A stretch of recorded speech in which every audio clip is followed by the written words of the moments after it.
শিবরাত্রি করি তো সবাই, বাবা করি বটে, তবে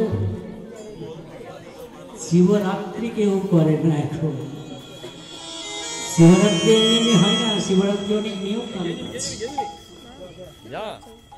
আগের দিন নিরামিষ আহার করতে হয়, সূর্য উদয়ের আগে থেকে নির্জল উপবাস রাখতে হয়, পরের দিন সূর্য উদয় পর্যন্ত এক ফোঁটা জল পর্যন্ত খাওয়া যাবে না, বিছানায় শোয়া যাবে না, কুশাসনে শুতে হয়, কুশাসন না পেলে কম্বলে শুতে পারে।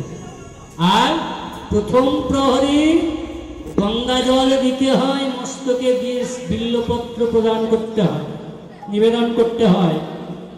দ্বিতীয় প্রহরে দুধ দিতে হয়, তৃতীয় প্রহর দিতে হয় মধু, চতুর্থ প্রহর দিতে হয় ঘৃত। পরের দিন সূর্য উদয় হলে ব্রাহ্মণীকে সেবা দিয়ে সেই প্রসাদান্ন হয়ে তবে তার উপবাস ভাঙতে হয়। বলুন তো কজন করে?